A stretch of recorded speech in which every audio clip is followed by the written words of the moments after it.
So when it comes to dropping music, these two make a lot of noise. So gather around everyone and let's talk about the Bussy Boys. Let's discuss.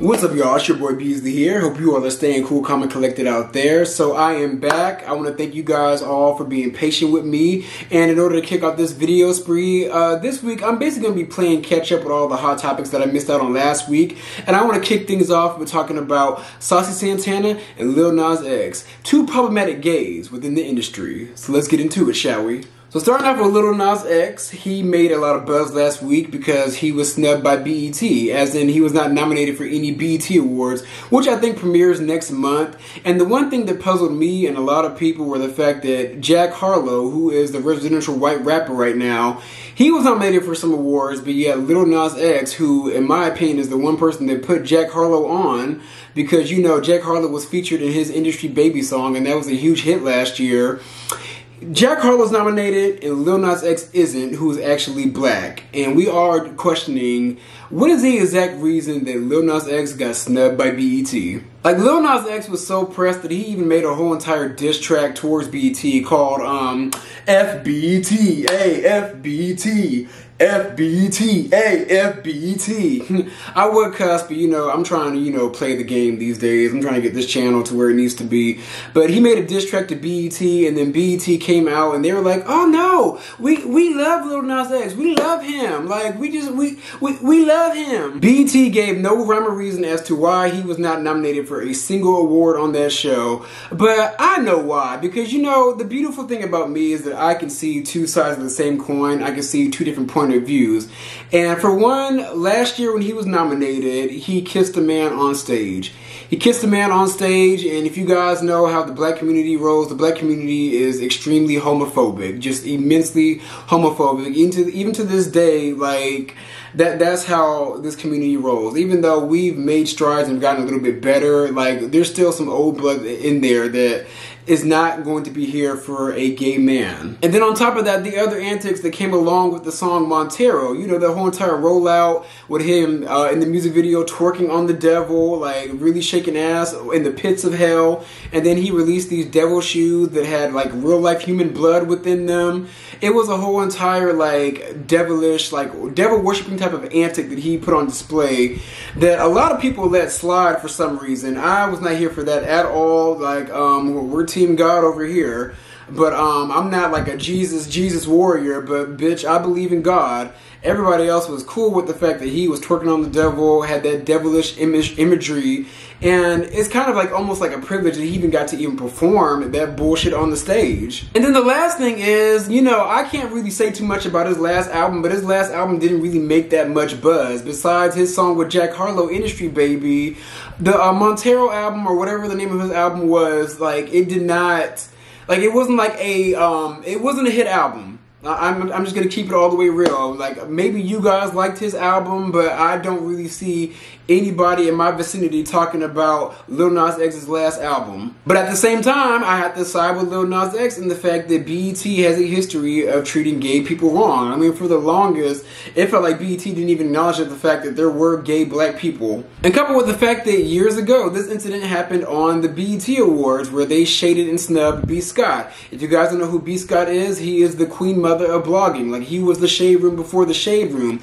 B. Scott, back in the day, he was like a gay man who was androgynous, you know, dressed like a woman.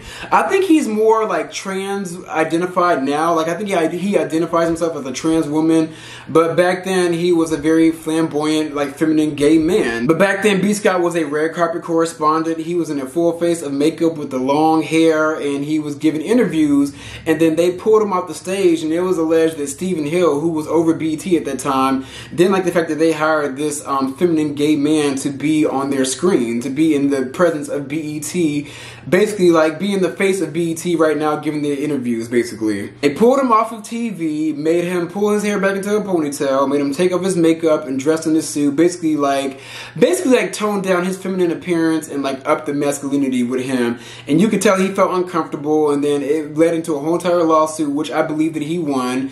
And then like a full circle moment, they went ahead and now he was he became a host of like the after show of their show 20s. I haven't seen 20s, have y'all? But back to Lil Nas X, they have a history of treating gay people very, very badly.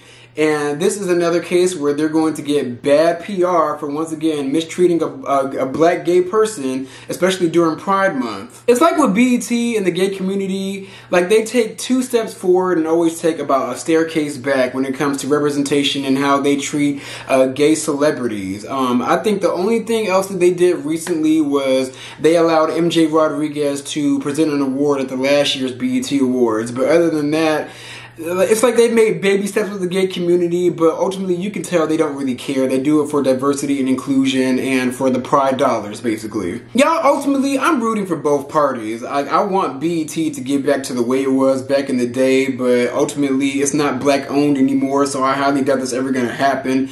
Even though I like BET+, BET overall, I'm just like, y'all just get it together for once. And then the fact with Lil Nas X, I think he just needs to go ahead and go where he's celebrated and not where he's tolerated. And you know, it's kind of funny because usually other artists like want to go to other shows and they want to snub BET, like the black artists. But this is the one black artist that actually wants to be a part of the BET and the BET experience, but yet you guys snub his ass for no good reason and uplift a white person that he put on. I digress. But ultimately, Lil Nas X, go where you're celebrated, not where you're tolerated. The BET, they've proven to be problematic with gay people, and I don't know when it's going to fully change. It won't ever change until they remove the old blood that is holding that channel back from progressing. Moving on to Saucy Santana. Saucy Santana is in the news. He's under fire for some old tweets resurfacing about him talking about Blue Ivy and also Cardi B's unborn daughter, Culture. And my thing is, y'all are gonna get enough of undigging these old tweets. I gotta say, you know, let me get into that a little bit later. If you guys don't know who Saucy Santana is a feminine black gay rapper who has a lot of bops. Like, I still listen to Material Girl and a few of his other songs. If I had to compare him to Lil Nas X in terms of rapping ability, I lean more towards Saucy Santana, to be honest with you. Sidebar, where is the collaboration between Saucy Santana and Lil Nas X? Lil Nas X came out a few months ago and announced that those two were going to put out a song together. Where's the song at, Lil Nas X? But anyways, Saucy Santana's old tweets resurfaced about him comparing Blue Ivy to Northwest. He said that Northwest clears Blue Ivy. And I'm just like, oh my God. Here we go again. Now y'all, I gotta keep it real. I'm just real sick and tired of this bullshit. I am so sick of, ever since Blue Ivy has been born, it like every single ism has jumped out. Featureism, texturism, colorism, you name it. Like, everything has been used to bash this little ass girl. Y'all are grown-ass adults talking about this little girl that doesn't even know that you exist. And my thing is, when she gets older, mark my words, she is going to be that girl. And she's going to have the skin that is tougher than 100-carat diamonds, basically.